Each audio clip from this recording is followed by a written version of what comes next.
ሁሌም ከቴክኖሎጂ ጋር የሚራመደው ብርሃን ባንክ ዛሬም አዲስ መላ ይዞ መጥቷል። በኢትዮጵያ ዘመናዊ የትምህርት ቤት ክፍያ ስርዓትን በማስጀመር የመጀመሪያው ባንክ ብርሃን ባንክ ነው። ከ1000 በላይ የኢትዮጵያን ትምህርት ቤቶችን የክፍያ ስርዓት ያቀለለውና ያዘመነው ብርሃን ስኩል ፔይ አሁን ደግሞ በአዲስ አማራጭ ከቴሌ ብር ጋር በመቀናጀት የብዙዎችን ህይወት እያቀለለ ይገኛል። መላውን ይቀላቀሉ። ለልጆ የትምህርት ቤት ክፍያ መክፈል ቢያስፈልጎ የኮሌጅና የዩኒቨርሲቲ ክፍያ ቢኖርቦ ክፍያውን ከብርሃን ስኩል ፔይ ዲጂታል የክፍያ አማራጮች በተጨማሪ በቴሌብር መተግበሪያ መክፈል ይችላሉ። ብርሃን ስኩል ፔይ ከቴሌብር ጋር ተቀናጅቷል። ለብዙዎች ረፍት ሆኗል። እነሆ በረከት ከረፍቱና ከዘመናዊነቱ ጋር ይቀላቀሉ። ብርሃን ባንክ እንደ ስማችን ብርሃን ነው ስራችን። ተመልሰናል አድማጮቻችን፣ አራዳ ኤፍኤም ላይ ትገኛላችሁ። ፉትቦል ካፌ ነው ፕሮግራሙ። የካርሎስ ባሊባን ጉዳይ እንመልከት። የተጫዋች እንግዲህ ወደ ማንቸስተር ዩናይትድ የሚያደርገውን ዝውውር ሊያጠናቀቅ መቃረቡን እየሰማን ነው የምንገኘው። ለማንቸስተር ዩናይትድ ምን ይፈይዳል የሚለው እንመልከት። 2 አማካዮች አስፈርመዋል። 3 ሲባል ነበር። ዩናይትድ እንደዛ ለማድረግ ጫፍ ላይ የደረሰ ይመስላል። እንመልከተው ይህን ጉዳይ። ይሄኛውም ዝውውር በሌሎቹ የማንቸስተር ዩናይትድ ዝውውሮች ላይ ያየነውን ፓተርን የተከተለ ነው። የዩሪ ቴሌሞን ዝውውር ከመፈጸሙ በፊት ለሳምንታት የተወራበት ዝውውር አልነበረም። የአንድሬ ሳንቶስ ዝውውር ለሳምንታት የተወራበት ዝውውር አልነበረም። ዝውውሮቹ ሊፈጸሙ ሲቃረቡ ወይ በክለቦቹ መካከል ስምምነት ሲደረግ ወይ በዩሪ ቴሌሞንስ የዝውውር ኬዝ ደግሞ ማንቸስተር ዩናይትድ የውል ማፍረሻውን እንደሚከፍል ሲታወቅ ሁሉም ነገር ሲያልቅ እና ሜዲካል ቡክ ሲደረግ ምናምን ያወቅን። ይሄኛውም ሜዲካል ቡክ አልተደረገም፣ ግን ትላንትና በወጡት በጣም ጠንካራ በሆኑ ሪፖርቶች ዝውውሩ ሊያልቅ በጣም ተቃርቧል። አሁን በቅርብ ሰዓት ያየሁት የመጨረሻው አፕዴት ይህንን ተጫዋች በተመለከተ ፋብሪዚዮ ሮማኖ በሁለቱ ክለቦች መካከል እንደገና ዛሬ ንግግር ይደረጋል። ምክንያቱም ትላንት ማንቸስተር ዩናይትድ 60 ሚሊዮን ፓውንድ ሲደመር 5 ሚሊዮን ፓውንድ አጠቃላይ ፓኬጁ 65 ሚሊዮን ፓውንድ በሚደርስ የዝውውር ገንዘብ ተጫዋቹን ለማስፈረም ጥያቄ አቅርቧል እና በሁለቱ ክለቦች መካከል ስምምነት ላይ ለመድረስ ተጠግተዋል የሚል ሪፖርት ነው የነበረው። አንዳንድ ጊዜ የዘገባዎቹ አይነትና በዘገባዎች ውስጥ የሚታየው ኮንፊደንስ ዝውውሩ እንደሚጠናቀቅ ይነግርሻል። እና ይሄኛውም ዝውውር ልክ እንደዚህ አይነት ሁኔታ ላይ ያለ ዝውውር ነው እና እንደ ሌሎቹ ዝውውሮች ያልተጠበቀ ሊባል የሚችል ወይ ብዙ ያልተወራበት ዩናይትድ በደንብ የሚያውቀው ተጫዋች፣ በደንብ ስካውት ያደረገው ተጫዋች የራሱ ሪስክ አለው። በጣም የተዋጣለት ሲዝን አሳልፎ አይደለም እየመጣ ያለው። ስለዚህ የትኛውን ቨርዥን ነው የምናየው የሚለው አይታወቅም። የ2024-25 የውድድር ዘመን ላይ የነበረው ተጫዋች ብራይተኖች አንሸጠውም፣ ከሸጥነውም ግን 100 ለካይሴዶ የተከፈለውን ገንዘብ ከተከፈለን ብቻ ነው የሚሉበት አይነት ነው የነበረው። የተጠናቀቀው የውድድር ዘመን በተለያዩ ምክንያቶች ጉዳትን ጨምሮ አንዳንድ በተለይ በጣም ወጣት ተጫዋቾች በሚናፈስ የዝውውር ዘገባ ምክንያት ቀልባቸውን ያጣሉ፣ ፎከስድ መሆን ያቅታቸዋል። እና አንደኛው ምክንያት እሱ ነው። ተጫዋቾችን ዲስቴቢላይዝ ያደርጋል የሆነ ክለብ ሲባል፣ ለምሳሌ ሪያል ማድሪድ እንደዚህ ይባል ነበር ብዙ ጊዜ ዲስቴቢላይዝ ያደርጋል ይባላል። በተለይ ደግሞ ከአንድ ትልቅ ጨዋታ በፊት። ምክንያቱም ተጫዋቾች አካላዊያን ብቻ አይደሉም፣ መንፈሳዊያንም ናቸው፣ ኢሞሽናልም ናቸው። ኢሞሽን ስፒሪት በጣም አስፈላጊ ነው እና ምክንያቶች አሉ እንደዚህ አይነት ሲዝን ያሳለፈበት ምክንያት። ጉዳትም ተጨማሪ ነው። የአፍሪካ ዋንጫ በውድድር ዘመኑ መሀል መደረጉም ተጨማሪ ምክንያት ነው። ግን ለዩናይትድ የዩናይትድ ደጋፊዎች ሲጠይቁት የነበረ ዝውውር፣ ብዙ ዲማንድ ሲያደርጉት የነበረ ዝውውር ነው። አንደኛው በጣም በግልጽ የሚታየው የቁጥር ጉዳይ ነው። ቁጥር ያስፈልገዋል፣ ቦዲስ ዩናይትድ ያስፈልጉታል። ለዚህ ነው ገና እኮ ከወራት በፊት አይደለም ማንቸስተር ዩናይትድ አማካይ ሲያስፈርም 1 ወይ 2 አማካይ ብቻ አይበቃም፣ 3 ያስፈልገዋል። ሜኑ ሲደመር 4። እዚህ ላይ እንደ ማውንት አይነት ተጫዋቾች እዛ ቦታ ላይ መጫወት የሚችሉ ተጫዋቾች አሉ፣ እነሱ እንደ ቦነስ። ግን ቢያንስ ለሁለቱ ቦታዎች 4 አማካዮች ግን ያስፈልጉታል። ምክንያቱም አንደኛ ለእያንዳንዱ ቦታ 2 ተጫዋች መያዝ የትልልቅ ክለቦች ስታንዳርድ ነው። ሁለተኛ ግን ማንቸስተር ዩናይትድ በዚህ ውድድር ዘመን በትንሹ 50 ጨዋታ ያደርጋል፣ እስከ 50 ይጫወታል። ግን በጣም ስኬታማ ሲዝን የሚያሳልፍ ከሆነ ግን 55-60 ጨዋታ ድረስ ሊያደርግ ይችላል። ለነዚህ ሁሉ የጨዋታዎች ቁጥር ደግሞ 2 ወይ 3 አማካዮች ብቻ አይበቁም። መጀመሪያ የሚያስፈልጋቸው ቁጥር ነው፣ ዴፕዝ ያስፈልገዋል ያ ቦታ። ሁለተኛ አይነት ነው። ዩናይትድ አመጣ አይደለም የሆኑ ተጫዋቾች እና አይዲያሊ ተጫዋቾች ስታመጪ ካሉሽ ተጫዋቾች የተለየ አይነት ተጫዋች ደግሞ ያስፈልጋል። የተጫዋቹ ማንነት ብቻ አይደለም። ለምሳሌ አዳም ዋርተን ሲባል ነበር የአዳም ዋርተን ጥሩ ተጫዋችነት ላይ ጥርጣሬ የለም። በጣም ጥሩ ተጫዋች ነው። ለዚህ ነው አሁንም ብዙ ጠንካራ ባይሆንም ማንቸስተር ሲቲ እየተባለ ያለው። የኤንዞ ዝውውር ማይሳካ ከሆነ በጣም ጥሩ ፓሰር ስለሆነ ዋርተንን ሊያመጡት ይችላሉ ይባላል። ችግሩ ግን አዳም ዋርተን ቢመጣ ከዩሪ ቴሌሞንስ እና ከኮቢ ሜኑ ጋር የሚመሳሰሉ ነገሮች አሉት። ተመሳሳይ ቴክኒካዊ ፕሮፋይል ያለው ተጫዋች ነው። ስለዚህ ሲመጣ አንድ ተጫዋች የበለጠ ኳስ የመንጠቅ ችሎታ ያለው ተጫዋች ቢሆን ይመረጥ ነበር። ምክንያቱም ለምሳሌ በዚህኛው አዲስ የውድድር ዘመን የተወሰኑ ጨዋታዎች ላይ እና ይሆናል ብዙ ጨዋታዎች ላይ ግን ዩሪ ቴሌሞንስ እና ኮቢ ሜኑ ሁለቱ አማካዮች ሆነው የሚጫወቱ አይመስልም። ዩናይትድ ከአንድ በፕሪሚየር ሊግ ከ14ኛ ከ15ኛ ስፍራ በታች ካለ ቡድን ጋር 70 72 75% ኳስ ሊቆጣጠር በሚችልበት የሊግ የቻምፒየንስ ሊግ ወይም የካፕ ጨዋታዎች ላይ ሁለቱን ተጫዋቾች ሊጠቀም ይችላል። ምክንያቱም የጨዋታውን 70 ምናምን በመቶ የሚሆነውን ጊዜ ኳስ ይዞ ስለሚቆይ ያኛው ቡድን የሚያሰጋ ማጥቃት ስለሌለው እንደዛ ሊጫወት ይችላል። በጣም በወሳኝ ጨዋታዎች ላይ ግን እንደዛ የሚጫወተው አሁን የፕሪሚየር ሊግ ሚድል ክላስ ከፍ ብሏል። ቻምፒየንስ ሊግ ያው ትልቅ ውድድር ነው፣ ዩናይትድ የሚሳተፍበት ውድድር ነው በአዲሱ ሲዝን። እዛ ላይ አንድ የበለጠ ፓሰር የሆነ ተጫዋች ከዲስትሮየር ጋር ነው የምታጫወተው። መንጠቅ የሚችል ተጫዋችን ከኳስ ጋር ጥሩ ከሆነ ተጫዋች ጋር ነው የምታጫወተው። እንዲህ አይነት ኮምቢኔሽን እንዲኖር ለማድረግ እንዲህ አይነት ጥምረት እንዲኖር ለማድረግ የተጫዋቾቹ አይነት የተለያየ መሆን አለበት እና ባሌባ መምጣቱ ብቻ ሳይሆን ማንቸስተር ዩናይትድ አሁን የመጡትን ሁለት አማካዮች ጨምሮ ካሉት አማራጮች የተለየ አማራጭ መስጠት የሚችል የበለጠ የመንጠቅ ችሎታ ያለው ተጫዋች ነው። በፕሪሚየር ሊግ የ2024-25 የውድድር ዘመን እንዴታ የበለጠ ብንጠቀም ነው ትርጉም የሚሰጠው። ዩናይትድን በደንብ ስካውት ያደረገው ያንን ሲዝን አይቶ ስለሆነ አሁን ለእኔ ለተጠናቀቀው የውድድር ዘመን ብቃቱ አይደለም ማንቸስተር ዩናይትድ ተጫዋቹን እያስፈረመ ያለው። መልሰን እናገኘዋለን ያንን ተጫዋች ወደሚመች ከባቢ ካመጣ ነው።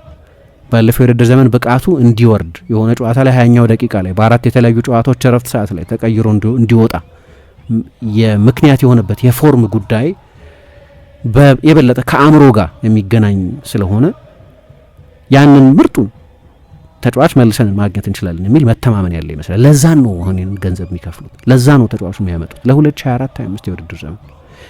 ያንን የውድድር ዘመን ከወሰድን ደግሞ በተለይ በፕሪሚየር ሊግ ታሪክ በጠቅላላው ማለት ነው አንድ የ21 ዓመት ተጫዋች በዚያ ስፍራ የሚጫወት ተጫዋች በተናጥል ካሳለፋቸው በጣም አስደናቂ ሲዝኖች መካከል አንዱን ያሳለፈ የማንቸስተር ዩናይትድ አብዛኛው ደጋፊ ባሌባ በመጣ የሚል ጉጉት ነበረው ከአመት በፊት። ሪሰንሲ ባያዛለን የተጫዋቾች የቅርብ ጊዜ ፎርም ሊያጠራጥረን ይችላል የቅርቡን ስለምናይ እና ትክክልም ስለሆነ አሁን ያለ ብቃት በጣም ወሳኝ ስለሆነ ግን ደግሞ ልጅ ነው በጣም ገና 22 ዓመቱ ነው። የሚሻሻልበት ብዙ እድል አለ እና አንድ አይነት ሲዝን ያሳለፈበት አንደኛው ምክንያት እሱ ነው። ግን በዛ የውድድር ዘመን ተጫዋቾች 110 ተጫዋቾች ብቻ ናቸው ከሱ የበለጠ በሁሉም ዲፓርትመንቶች የሚጫወቱ ተጫዋቾችን አካተን ከሱ የበለጠ ብዙ ኳስ ኢንተርሴፕት ያደረጉት። ማቋረጥ ይችላል፣ የተጋጣሚውን ቡድን ማጥቃት ማጨናገፍ ይችላል። ከዲስትሮየር የምትጠብቀው አንደኛው ነገር እሱ ነው። እንዲህ አይነት ቮሊዩም ያለው ተጫዋች ማንቸስተር ዩናይትድ ውስጥ የለም፣ በዚህ መጠን ኳስ የሚያጨናግፍ ተጫዋች እና በዚህ የውድድር ዘመን ከሁሉም የብራይተን ተጫዋቾች በላይ ብዙ ታክል የወረደውም እሱ ነው። ብዙ ታክል መውረድም አንደኛው የዲስትሮየሮች ባህሪ ነው። 80 ታክል ነበር የወረደው። አሁን ብዙዎቹን ዴታዎችን እንጠቀም ያንን የውድድር ዘመን መጠቀም የሚያስፈልገው ዩናይትድ በተተነተነ ሁኔታ ተጫዋቹን የመለመለው በዚህ የውድድር ዘመን ስለሆነ እና ዩናይትድ ይህን ተጫዋች ሲፈልገው አሁን ለመጀመሪያ ጊዜ ስላልሆነ የዛሬ ዓመትም ከልካይ የዝውውር ገንዘብ ስለተለጠፈበት ሳያስፈርመው የቀረ እንጂ ለሳምንታት ሲወራ የቆየ ርዕስ እነ ክሪስቶፈር ቪቬል እና ጄሰን ዊልኮክስ እና የማንቸስተር ዩናይትድ የዴታ ዲፓርትመንት ረጅም ጊዜ ሲከታተለው የቆየ ተጫዋች ነው እና የምልመላ ግባቸው ያለፈውን የውድድር ዘመን ከሆነ አቬሬጅ ተጫዋች ነው።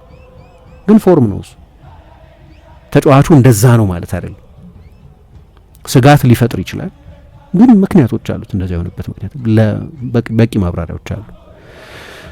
መሀል ሜዳ ላይ ብቻ ያሉ ተጫዋቾችን ብቻ ወይም ሴንትራል ቦታዎች ላይ ብቻ አተኩረን ግን የተጫዋቹን ኳስ የመቀማት ወይም ፖሴሽን ሪጌን ምናምን የምንወስድ ከሆነ ሚድል ሰርድ በሚባልበት ቦታ ወይም በአብዛኛው እንደሱ አይነት ተጫዋቾች በሚጫወቱበት የሜዳ ስፍራ የምንወስድ ከሆነ አምስተኛው ብዙ ኳስ የነጠቀ ተጫዋች በዛ የውድድር ዘመን 107 ጊዜ ኳስ ቀምቷል። አሁን እንዲህ አይነት ቁጥሮች ያሉት አማካይ የለውም ዩናይትድ። ስለዚህ ሌላ ሶስተኛ አማካይ ብቻ አይደለም ማምጣት የነበረበት፣ ሶስተኛ ሳይሆን አራተኛ ነው አይደለም። ያው ሜኑም እኮ አለ፣ ኡጋርቴም አለ ለነገሩ በቁጥር እንዳልኩት ማውንትም መጫወት ይችላል። ግን እንደው ከአዳዲሶቹ አማካዮች መካከል በሚለው ነው ሶስተኛ አማካይ ብለን የምንገልጸው እና ከመጡት አማካዮችም ስብስብ ውስጥ ካሉት አማካዮችም የበለጠ ኳስ የመንጠቅ ችሎታ ያለው ተጫዋች ነው። ሁለተኛ ከየት ነው የሚመጣው? ብራይተን በግራን ፖተርም ስር በሮቤርቶ ዲዘርቢም ስር አሁን በፋቢያን ኤርዝለር ስር ከፕሪሚየር ሊግ ጠንካራ የፕሬሲንግ ቡድኖች መካከል አንደኛው። ስለዚህ ባሌባ ከተከላካዮቹ ፊት ሆኖ ስክሪን የሚያደርግ 6 ብቻ አይደለም። በኋላ አንዳንድ ተጫዋቾችን በተመለከተ ያለ ስቴሪዮታይፕ አለ። ቅድም ስለ ብሩኖ ጊማራይሽ ስለ አርሰናል አዲሱ አማካይ ስናገር እንዲሁ በባህሪው በሚታይበት ተፋላሚነት ምክንያት ጦረኛ ተጫዋች አድርጎ የመቁጠር ነገር አለ፣ ቴክኒኩን የመዘንጋት ነገር አለ። ባሌባንም በተመለከተ ነጣቂ አድርጎ ብቻ መፈረጅ ሌሎች በርካታ ጥንካሬዎቹን ይሸሽጋል። ሲቲንግ 6 ቁጥር አይደለም፣ እንደ ካሰሚሮ አይነት 6 ቁጥር አይደለም። ይሄ የበለጠ አትሌት ነው፣ የበለጠ ሰፊ የሜዳ ስፍራ መሸፈን የሚችል ነው። ለምሳሌ በፖሴሽን ጊዜ ማንቸስተር ዩናይትድ ከቴሌሞንስ ጋር ወይም ከሜኑ ጋር ቢያጣምረው በተች ማፕ ብታዩ ከሁሉም ጠለቅ ብሎ የሚገኝ ይመስለኝ ቴሌሞንስ ነው ወይም ሜኑ። ከነሱ ፊት የሚጫወት የሚመስለኝ ባሌባ ነው። ምክንያቱም እሱ የእነሱ አይነት ጨዋታ የማደራጀት አቅም የለውም፣ ግን እሱ ከነሱ የበለጠ ሰፊ የሜዳ ስፍራ ከቨር ማድረግ ችሎታ ግን አለ። ስፔስ ኢተር ስፔስ ይበላል ይላል እነሱ በግርድፉ በጥሬው ከተረጎም ነው። በኳስም ጥሩ ነው እንዳነሳሁት፣ በአብዛኛው ከኳስ ውጭ ያለውን አገልግሎት ስለሆነ የምናየው።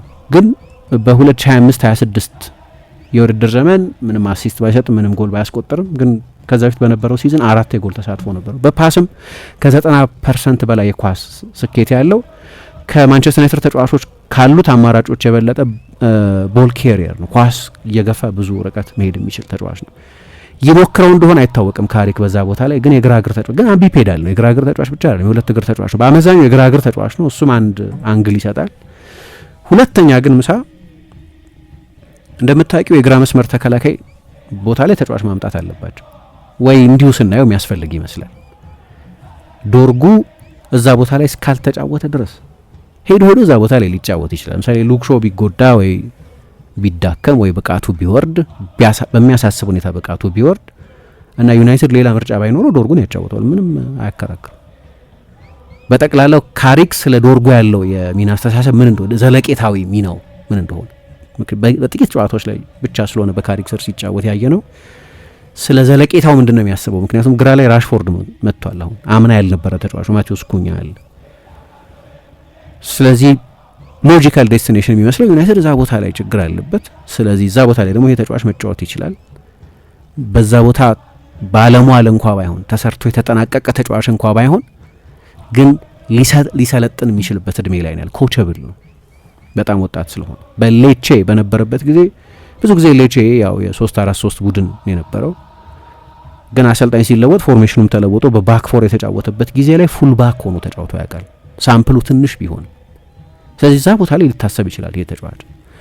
ይሄ እንደ ተጫዋቹ ሁኔታ የሚወሰን ነው። የዩናይትድ የግራ መስመር ተጫዋች የማስፈረም ጉዳይ ስለ ዶርጉ ባለ የካሪክ ቴክኒካዊ ግምገማ ላይ የሚመሰረት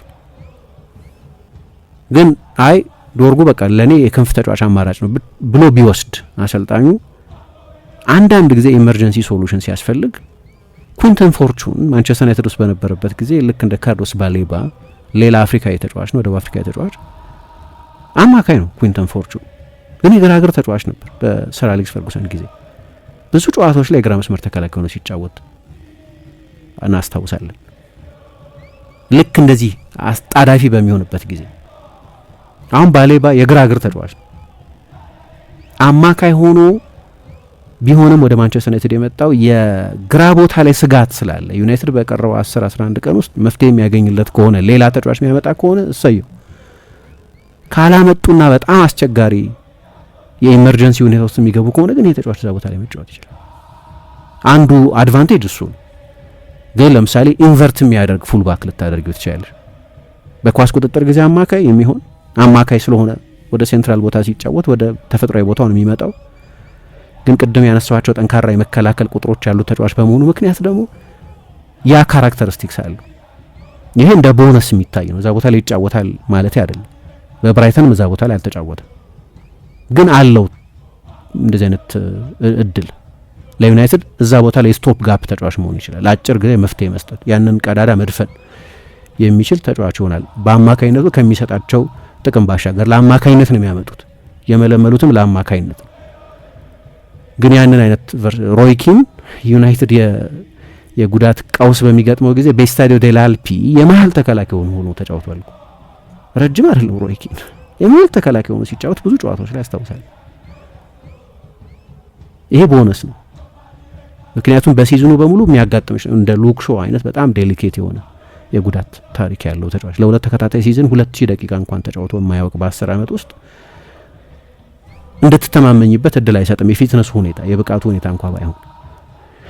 ስለዚህ እንዲህ አይነት ሌላ ምርጫ መስጠት የሚችሉ ዩኒቨርሳሊስት ተጫዋቾች ያስፈልጋሉ። 6 መሆን ይችላል፣ 8 መሆን ይችላል፣ የሳጥን አማካይ መሆን ይችላል።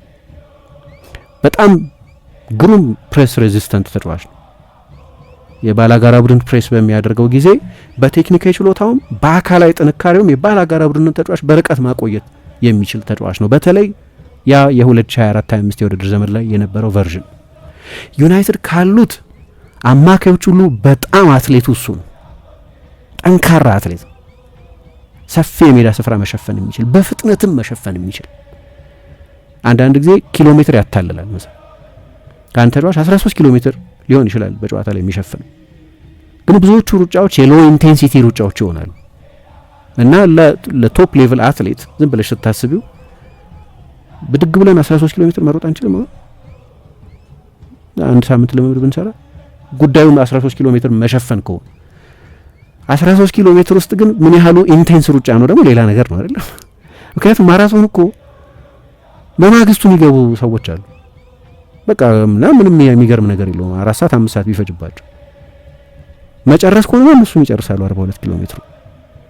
ቶፕ አትሌት የሚያደርግሽ ግን በ2 ሰዓት ከምናምን ማራቶን የሚጨርሽ ሲሆን ልዩነቱ እሱ ነው። ይሄ ተጫዋች ብዙ ስፔስ ከቨር ያደርጋል። ለዛ ነው ስፔስ ሂተር የሚባል። ግን አብዛኛውን ጊዜ በሚሸፍንበት ጊዜ በሃይ ኢንቴንሲቲ ነው የሚያደርገው። እሱ ነው በጣም አስፈላጊ የሆነው ነገር። ፕሪሚየር ሊግ የሃይ ኢንቴንሲቲ እግር ኳስ። አማካይ ክፍል እንዲሁ በግርድፍ እንዲሁ 4 ቦታ ብቻ 4 አይነት ችሎታ ብቻ ያስፈልጋል ማለት አይደለም። ብዙ ተጫዋቾችም ያስፈልጋሉ የሚባሉ ጥንካሬዎችን አጣምረው ይይዛሉ።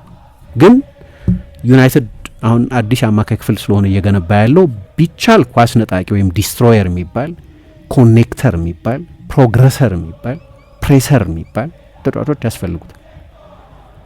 ወይም እነዚህን ጥንካሬዎች በዋነኝነት የያዙ 4 ተጫዋቾች ያስፈልጉታል።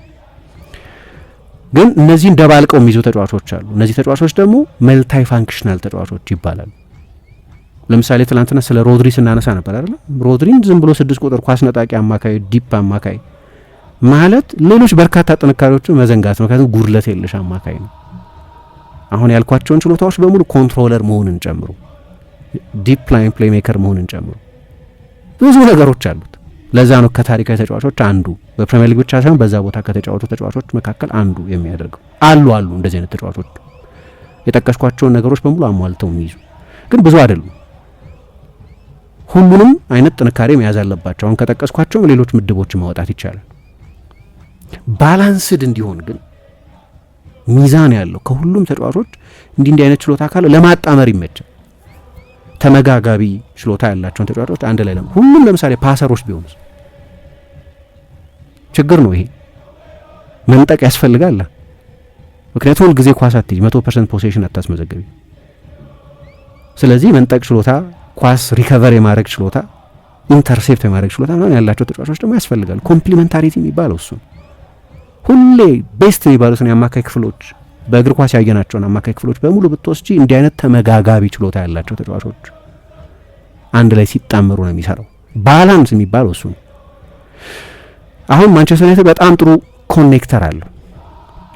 በጫና መሀል ኳስ መቀበል የሚችል፣ ኳስ ማቆየት የሚችል፣ ሪሳይክል ማድረግ የሚችል እና ቀጣዩን ፓስ መጫወት የሚችል በጠባብ ቦታ መጫወት የሚችል ተጫዋች ኮኔክተር ነው እሱ። ግን ከሱ ውጪ ማንቸስተር ዩናይትድ ምን ያስፈልገው ነበር? ፕሮግረሰር ደግሞ ያስፈልገው።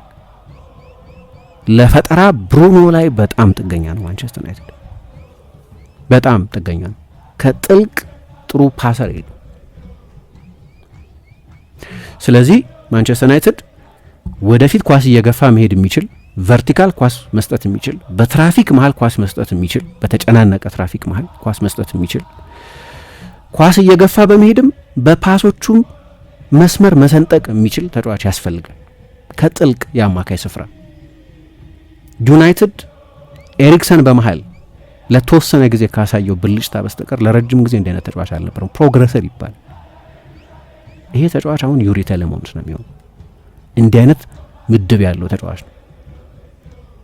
ብሩኖ ጥልቅ ቦታ ላይ በሚጫወትበት ጊዜ ተመሳሳይ ፕሮግረሰር ይሆን። ሩበን አሞሪም ለዛ ዓላማ ነው አይነት ተጫዋች የተጠቀመበት። ግን አማካዮች መቀማትም ስፔስ መሸፈንም የሚችሉ መሆን አለባቸው። ይሄኛ የበለጠ ቴክኒካል ሃይሊ ቴክኒካል ተጫዋች ስለሆነ የበለጠ አደጋ ከሚፈጥርበት ለተጋጣሚ ቡድን የፍጹም ቅጣት ምት ሳጥን ቀርቦ ከሚጫወትበት ቦታ በጣም በጥልቀት እንዲጫወት ሆነ። ስለዚህ የማንቸስተር ዩናይትድ ፕሮግሬሽን በሱ ስር ጥሩ ነበር። የማንቸስተር ዩናይትድ አንደርላይንግ ነምበርስ በሩበን አሞሪም አሰልጣኝነት የሁለተኛው ሲዝን በጣም ጥሩ ነበር እስኪሰናበት ድረስ። በተለይ ከመፍጠር ጋር ኳስ ፕሮግረስ ከማድረግ ጋር ከኤክስጂ ጋር በተገናኘ ብዙ ጊዜም ለክርክር ይቀርብ ነበር። ይሄ አንደኛው ምክንያት የብሩኖ እዛ ቦታ ላይ መጫወት ነው። ችግሩ ግን ብሩኖ የበለጠ አደገኛ የሚሆንበት ቦታ ላይ አይደለም እየተጫወተ ነበር። ከዛም በላይ አደገኛ መሆን ይችላል። ከዛ ደግሞ እንዳነሳሁት ዲፕ ተጫዋች አይደለም። በቃ ሜሲን ፉል ባክ ማድረግ ነው ወይ ሮናልዶን ራይት ባክ ማድረግ ነው። ሜሲ የግራ ፉል ባክ ቢሆን ሮናልዶ የቀኝ ፉል ባክ ቢሆን የሆኑትን አይሆኑ። ብዙ የኤክስፐርት እንትን አያስፈልገውም። ይሄ ፕሮፋይሊንግ ፖዚሽኒንግ ምናምን ወሳኝ ነው። ጋር ነው የምታጫወቻቸው ተጫዋቾች የሚለው በጣም ወሳኝ ነው። የማንቸስተር ዩናይትድ አማካይ ክፍል አንድ የሚጎድለው ነገር ግን ነበር እንዳልኩት ዲስትሮየር፣ አጨናጋፊ ነጣቂ ምናምን እንለዋለን፣ ግን ዝርዝሮች አሉት። አንደኛ ሰፊ የሜዳ ስፍራ መሸፈን የሚችል አንድ ችሎታ ነው ይሄ። ሁለተኛ የተጋጣሚውን ቡድን የፓሶች አዝማሚያ ማንበብ የሚችል ንጹህ ታክል መውረድ የሚችል በአብዛኛው ሁሌ ታክል ይሳካል ማለት አይደለም። ከዛ ኳስ ሪሳይክል አድርጎ ቴክኒክ ያስፈልገዋል ለቡድኑ ኮኔክተሮች ለእንደ ሜኑ አይነት ወይም ለቡድኑ ፕሮግረሰሮች ወይ ኳስ ወደፊት ከመከላከል ወደ ማጥቃት ማሸጋገር ለሚችሉ ተጫዋቾች በጥራት ማቀበል የሚያስችል ቴክኒክም ያለው ተጫዋች መሆን አለበት። ያስፈልግ ነበር እንዲህ አይነት ተጫዋች ወይ ይጎድለው ነበር ማንቸስተር ዩናይትድ እንዲህ አይነት ተጫዋች።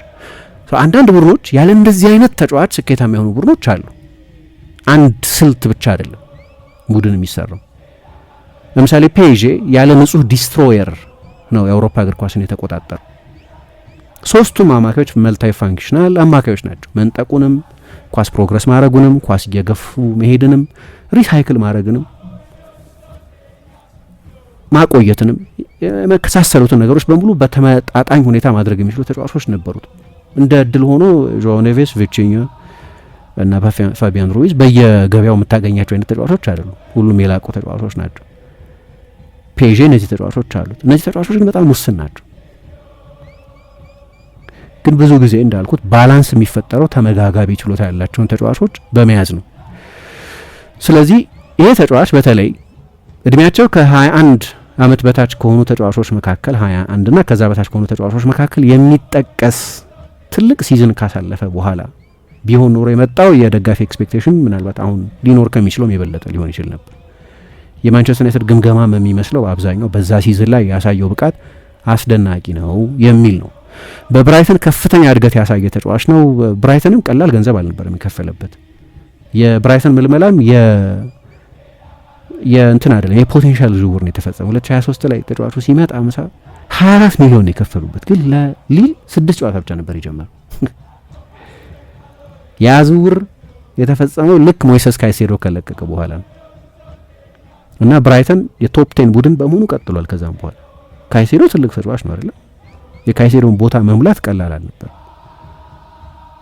እና ብዙ ገንዘብ አገኙበት፣ ብዙ አላጎደላቸውም። እንዲያውም ካይሴዶ ብቻ ሳይሆን አሌክሲስ መካሊስተርም የለቀቀው ያን ጊዜ ነው። አማካይ ክፍሉ እንደ አዲስ እየተሰራ የነበረበት ጊዜ ላይ ነው ሲምለስሊ ያለ ምንም ችግር ያንን ቦታ የሞላው። ገና 19 ዓመት ሆኖ ለመጣ ተጫዋች 20 ዓመት 18 ዓመት ሆኖ ለመጣ ተጫዋች ወደ ፕሪሚየር ሊግ በመምጣት ያሳየው ሽግግር በጣም ፈጣን። ይሄንን ደግሞ ከካሜሮን ሲመጣ ለሊል ሁለተኛ ቡድን ተጫዋችነት ነበር የመጣው።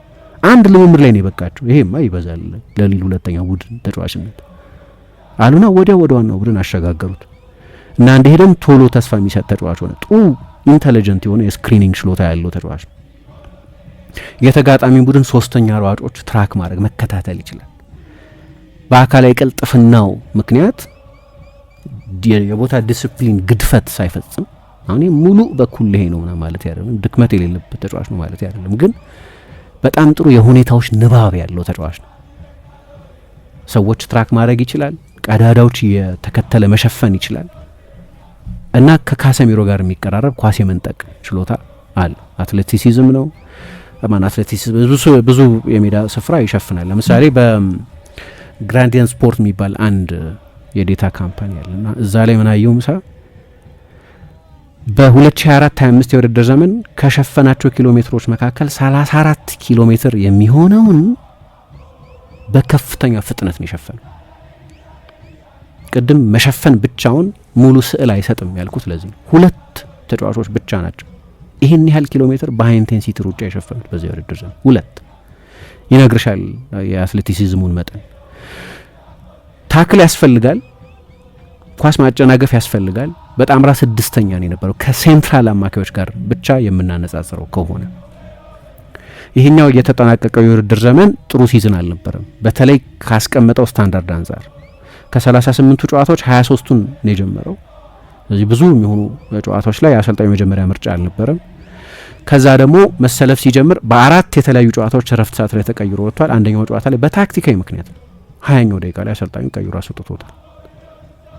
ግን መቼስ አንድ ሰው ክህሎቱን ድንገት አያጣው ማለት ለምን እንደዛ የሆኑ ይሄ ተጫዋች ኢሞሽናል ናቸው ሰዎች። ኳስ ተጫዋቾች በፈለገ ሚሊዮነር ቢሆኑ በፈለገ በዓለም ትልቅ ሊግ ውስጥ የሚጫወቱ የሀገሮቻቸው ከዋክብት ቢሆኑም ግን ኢሞሽናል ኤሌመንት አላቸው። ሰው ነው እሱ። ወደ ማንቸስተር ዩናይትድ መሄድ ይፈልግ ነበር ከአንድ ዓመት በፊት እየጎተጎተ ነበር ያዝውውር እንዲፈጸም እና ዝውውሩ በተሰናከለበት ሁኔታ ደስተኛ አልነበረም። ከዛ ቅሬታው ጋር ነው የሚጫወቱ። አንዳንድ ተጫዋቾች ቶሎ ስዊች የሚያደርጉ ተጫዋቾች አሉ። አሁን ሁሊያን አልቫሬዝን ማየት ፈልጋሉ በአትሌቲኮ ማድሪድ። ግልጽ አመጽ ውስጥ ነው ያለው ወደ ባርሴሎና ካልተዘዋወርኩ ብሎ እና ይሄ በህቡ የተደረገ አይደለም፣ በግልጽ ወጥቶ ልቀቁኝ ብሎ ጥሪ ያቀረበበት። ለተወሰነ ጊዜ ፐርፎርማንስ ድሮፕ ኦፍ ቢገጥም አይገርመኝም። ደስተኛ ሳይሆን ነው እየተጫወተ ያለው ማለት ደስተኛ ያልሆነ ማይንድ ሴት ይዞ የሚጫወት ተጫዋች ለጊዜው የፎርም ድሮፕ ኦፍ መውረድ ይገጥመዋል። አይ ቲንክ ካርሎስ ባሌባ የገጠመው እንደዛ አይነት የውድድር ዘመን። ስለዚህ ብቃቱ ጥሩ አልነበረም በተጠናቀቀው የውድድር ዘመን። ግን ከጥሩ ትምህርት ቤት የሚመጣው ጥሩ አማካዮች በቅርብ ጊዜ ያፈለቀ ካለ እንደ ካይሴዶ አይነቱን ተጫዋች እንደ ማካሊስተር አይነቱን ተጫዋች ካፈለቀ ቡድን ነው የሚመጣው። አማካዮች ጥሩ እያፈራ ያለ ተጫዋች ነው እና በዛ የውድድር ዘመን በ5 የአውሮፓ ሊጎች አንድ አማካይ ብቻ ነው ከ30 በላይ ታክል፣ ከ30 በላይ ኢንተርሴፕሽን፣ ከ30 በላይ ክሊራንስ፣ ከ30 በላይ ድሪብል ያደረገ፣ ከ30 በላይ የአየር ላይ ኳስ ያሸነፈ በሁሉም እድሜ ከ21 ዓመት በታች ከሆኑት ብቻ ሳይሆን በሁሉም የእድሜ ካቴጎሪ ውስጥ ካሉ ተጫዋቾች እሱም ካርሎስ ባሌባ። ያንን ቨርዥን የሚያገኙት ከሆነ በጣም በጣም ጥሩ ተጫዋች ነው ማለት ነው። ቴክኒካዊ ችሎታው ከፍ ያለ ነው። የሁለት እግር ተጫዋች ነው። ስለዚህ አንግል ማድላት የለበትም። ወደ ፈለገው አንግል መሄድ ይችላል። ጥሩ የኳስ ማቀበል ስኬት አለው። የኳስ ምጣኔው ጥሩ ነው። የፓስ ምርጫውን በጣም ጥሩ ነው። ቅድም እንዳነሳሁት ፕሬሲንግ መቋቋም ይችላል። ኳስ እየገፋ መሄድ ይችላል። ረጃጅም ቅልጥሞች አሉት። ስለዚህ ብዙ ሜዳ ያፍሳል ሲሄድ ወደፊት፣ ረጅም ነው። ከዛ ግን ይሄ እኔ አንደር ፕሬሸር ኳስ ማቀበል መቀበል መቻል እንላለን አይደለም። የተጋጣሚ ቡድን ተጫዋች ፕሬስ እያደረገው እሱ እኮ የሜንታል ኤሌመንትም አለ አይደል? ቴክኒክ ብቻ ነው እንዴ? በራስ ችሎታ ላይ ያለ እምነት እኮ ይጠይቃል።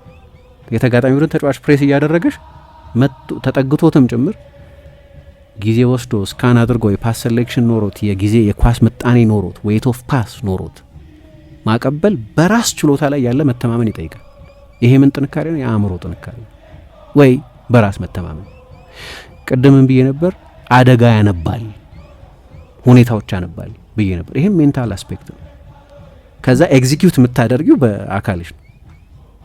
ግን መጀመሪያ የሲቹዌሽን ሪዲንግ ያስፈልጋል። ስለዚህ በአእምሮም በኩል ነቃ ያለ ተጫዋች መሆኑን ያሳያል። ጥሩ የስካኒንግ ችሎታ ያለው ተጫዋች ነው። ግን አብዛኞቹ አሁን የጠቀስኳቸው ጥንካሬዎች በዚያ ውድድር ዘመን የታዩ ጥንካሬዎች ናቸው። ያንን በዩናይትድ የሚያሳይ ከሆነ በጣም ጥሩ ይሆናል። ዩናይትድ ለረጅም ጊዜ አማካይ ክፍል ችግር ነበረበት።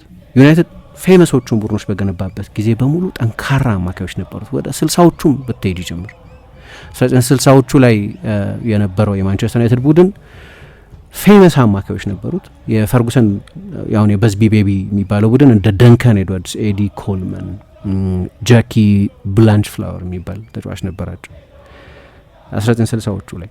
ይሄ የቤቢስ ዘመን ላይ በተለየ ጊዜ ደግሞ ከዛ በኋላ እንደ ፓዲ ኬራንድ፣ ቦቢ ቻርልተን፣ ኖቢ ስታይልስ የሚባሉ ተጫዋቾች ነበሩት። ከዛ ፈርጉሰን መጀመሪያ አካባቢ ሲመጡ ያው በለቀቀበት ሁኔታ አንዳንድ ሰው ቅር ይሰኛል። ግን ብራያን ሮብሰን ማንቸስተር ዩናይትድ ትልልቆቹን ዋንጫዎች ማሸነፍ ከመጀመሩ በፊት የነበረ ተጫዋች ስለሆነ ነው መሰለኝ ብዙ የማይጠቀሰው እንጂ ሂ ዋዝ አ ጃይንት ትልቅ አማካይ ነበር። ልክ ፈርጉሰን ዋንጫ ማሸነፍ ሲጀምሩ ግን ፖሊንስ ነበራቸው ወደ ኢንተር ከመሄዱ በፊት። በኋላ ወደ ሊቨርፑል መጣና ዩናይትድ ደጋፊዎችን አስቀየማቸው። ዌስትሃም ውስጥ ነው የጀመረው። ማን ልበለው ፖሊንስን ሞደርን ዴይ ማን ልበለው በጣም የተለየ አማካይ ነው። ከሮይኪን ጋር ነበር ይጣመር የነበረው። ሮይኪንን የብሪታንያን የዝውውር ሪከርድ አሻሽለው ከኖቲንግሃም ፎረስት ነበር ያመጡት። እዛ ላይ ከአካዳሚው ስኮልስ፣ ኒኪ በት፣ ዴቪድ ቤካም አይነት ተጫዋቾች ደግሞ ነበሩ የተጨመሩ። እንደገና ቻምፒየንስ ሊግ ሲያሸንፉ 2007-8 የውድድር ዘመን ላይ የማንቸስተር ዩናይትድ አማካይ ክፍል ፖል ስኮልስ አስደናቂው ፖል ስኮልስ፣ ማይክል ካሪክ፣ ኦዌን ሃርግሬቭስ አይነት ተጫዋቾች ነበሩት።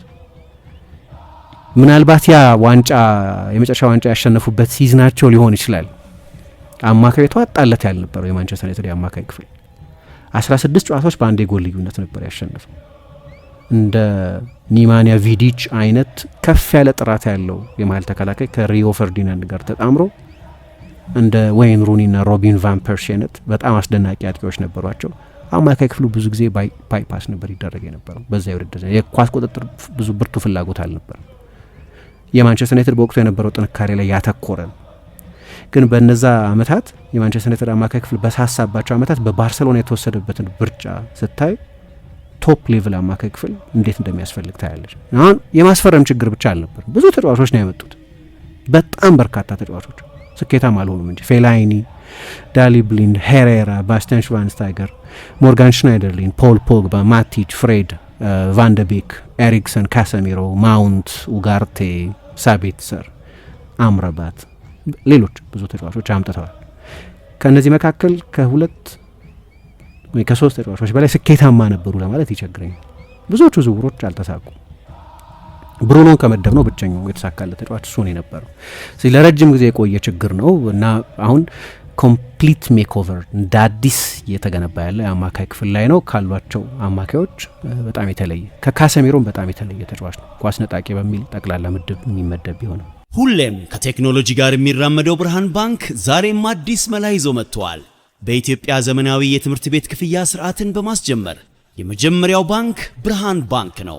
ከ1000 በላይ የኢትዮጵያን ትምህርት ቤቶችን የክፍያ ስርዓት ያቀለለውና ያዘመነው ብርሃን ስኩል ፔይ አሁን ደግሞ በአዲስ አማራጭ ከቴሌ ብር ጋር በመቀናጀት የብዙዎችን ህይወት እያቀለለ ይገኛል።